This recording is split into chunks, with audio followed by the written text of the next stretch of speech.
बहुत बहुत स्वागत है आपको इस हमारे YouTube चैनल पे। इस वीडियो में हम हिंदी साहित्य के बारे में देखेंगे। इसके पिछले वीडियो में भी हमने हिंदी साहित्य के बारे में ही देखा, जिसमें हमने आदिकाल की शुरुआत की है। उसी क्रम में आगे बढ़ते हुए हम देखेंगे। शुरू करते हैं महेश दत्त शुक्ल के बारे में। हम देख रहे हैं कि हिंदी साहित्य को लिखने का काम शुरू हो चुका है गारफाद ताफी द्वारा।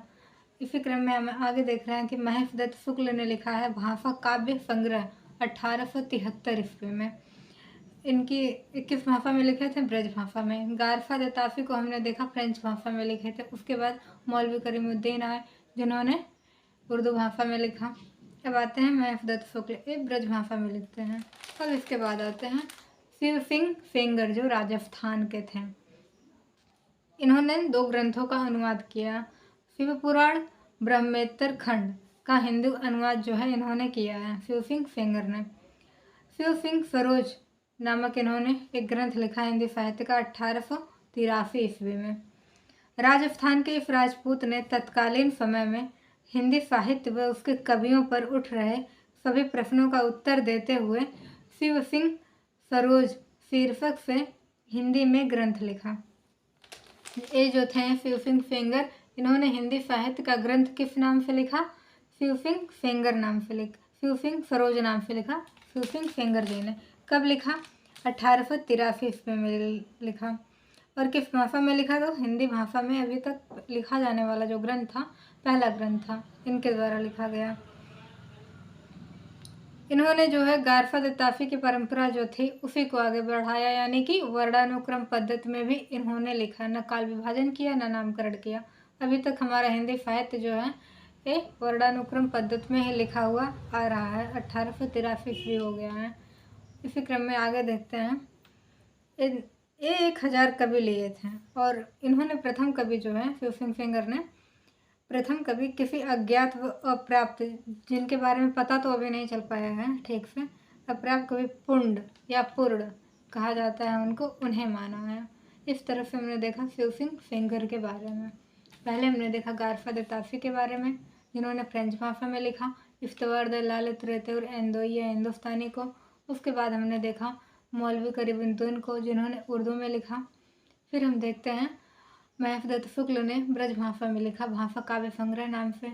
इसके बाद हिंदी में लिखा जाने वाला जो हिंदी साहित्य का पहला ग्रंथ था वह था शिव सिंह सरोज जो 1883 ईस्वी में लिखा गया।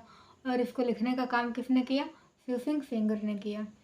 अभी तक हमने देखा कि जितने भी हिंदी साहित्य के ग्रंथ लिखे गए सभी वर्णानुक्रम पद्धति पर ही लिखे गए। इस क्रम में हम आगे अब देखते हैं जॉर्ज ग्रियर्सन के बारे में, जिन्होंने हिंदी साहित्य को हिंदी भाषा में न लिखकर इन्होंने अंग्रेजी भाषा में लिखा। इनके ग्रंथ का नाम था the modern vernacular literature of Hindustan. इन्होंने 1888 ईस्वी में अंग्रेजी भाषा में लिखा, लेकिन इन्होंने इसमें क्या है केवल हिंदी के कवियों को लिया।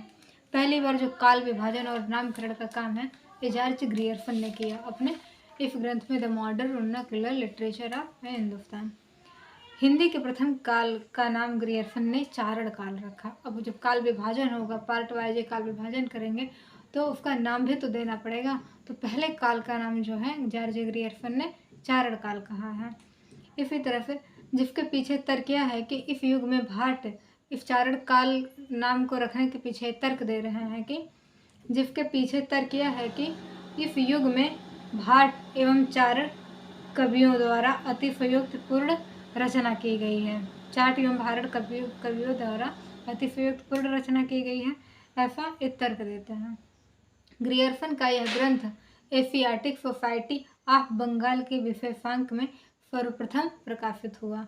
अगर पूछा जाता है कि the modern vernacular literature of Hindustan कहाँ से प्रकाशित हुआ, तो ये बंगाल के विशेषांक से प्रकाशित हुआ। किस ग्रियर्सन का यह ग्रंथ जो है एशियाटिक सोसाइटी ऑफ बंगाल यानी कि वहाँ से प्रकाशित हुआ। इस ग्रंथ की विशेषता देखते हुए इसे सच्चे अर्थों में हिंदी साहित्य का इतिहास कहा गया, क्योंकि इस हिंदी साहित्य में इन्होंने काल विभाजन और नामकरण का काम किया। एक कालानुक्रम पद्धति पर लिखा जाने वाला पहला ग्रंथ था अभी तक हिंदी साहित्य का। प्रथम काल विभाजन इन्होंने ही किया। चारण काल इन्होंने ऐसे नाम दिया हिंदी साहित्य का, चारण काल, धार्मिक काल, फिर दरबारी काव्य, फिर प्रेम काव्य आदि शीर्षक इन्होंने दिए। कौन? जॉर्ज ग्रियर्सन ने। 16वीं व 17वीं शताब्दी के युग को भक्ति काल इन्होंने माना है। 16वीं और 17वीं शताब्दी के युग को भक्ति काल जॉर्ज ग्रियर्सन ने माना है। और हिंदी जो भक्ति काल का समय है इसको इन्होंने स्वर्ण युग कहा है। हिंदी साहित्य में भक्ति काल के समय को स्वर्ण युग किसने कहा है? इसका राइट आंसर होगा जॉर्ज ग्रियर्सन ने कहा है। 1955 में किशोरीलाल गुप्त ने अंग्रेजी से हिंदी में अनुवाद किया। इन्होंने अंग्रेजी में लिखा था तो इसका अनुवाद जो है किसने किया? किशोरीलाल गुप्त जी ने 1955 ईस्वी में किया। प्रथम हिंदी साहित्य का इतिहास शीर्षक से प्रस्तावित किया। प्रथम हिंदी साहित्य का इतिहास नाम से जो है, प्रथम हिंदी साहित्य का इतिहास नाम से the modern vernacular literature of Hindustan का जो है अनुवाद हिंदी में किशोरीलाल गुप्त जी ने किया। इस तरह हम आगे आते हैं मिश्र बंधु विनोद के बारे में जानते हैं। मिश्र बंधु विनोद जो थे ये 3 भाई थे। इन्होंने मिलकर के एक ग्रंथ की रचना की, उसी के बारे में हम देखते हैं। मिश्र बंधु विनोद के पहले मिश्र बंधुओं ने सन 1910 ईस्वी में हिंदी नवरत्न लिखकर तुलनात्मक आलोचना को जन्म दिया। क्या किया इन्होंने? तुलनात्मक आलोचना को जन्म दिया। परंतु हिंदी के छुपे हुए व अछूते कवियों को प्रकाश में लाने का कार्य शेष था, जिसे 3 वर्ष बाद सन 1913 में तीनों भाइयों ने श्याम सुख गणेश बिहारी मिश्र ने, तीनों भाइयों का नाम क्या था? श्याम सुख गणेश बिहारी मिश्र। श्याम बिहारी मिश्र और श्याम सुख गणेश बिहारी में सुखदेव बिहारी मिश्र, इस तरह से इनका नाम था। मिलकर मिश्र बंधु शीर्षक से लिखकर इन्होंने इसको पूर्ण किया। यह पुस्तक जो है 3 भागों में प्रकाशित हुआ। 3671 कवि का उल्लेख इसमें इन्होंने किया था जब पहले, और जब 3 भाग इन्होंने प्रकाशित किया तो उसमें कितने कवि थे? 3671 कवि। लेकिन जब चौथे भाग का प्रकाशन इन्होंने किया 1934 ईस्वी में, उस समय कवियों की संख्या जो है 4591 कवि, लगभग 5000 कवियों को इन्होंने रखा, तीनों भाइयों ने, श्याम सुख गणेश। 8 से अधिक कालखंडों में इन्होंने विभाजित किया। जैसे कि हमने देखा कि अब काल नामकरण एवं कालखंड जो है इसका काम जो है गारफा दत्ताफी ने, उन्होंने तो वर्णानुक्रम पद्धति में लिखा था। इस तरह से जब हम आगे बढ़े हैं फिर हम देखे हैं कि जॉर्ज ग्रियर्सन इन्होंने क्या किया है? कालानुक्रम पद्धति पर लिखा है। अब जब जो भी हिंदी साहित्य का इतिहास ग्रंथ लिखा जाएगा हम देखेंगे उन सब में कालानुक्रम पद्धति का प्रयोग होगा और नामकरण भी किया जाएगा। इसी क्रम में मिश्र बंधुओं ने भी जो है हिंदी साहित्य को कालखंडों में विभाजित किया है। इन्होंने टोटल 8 से अधिक कालखंडों में हिंदी साहित्य का विभाजन किया है।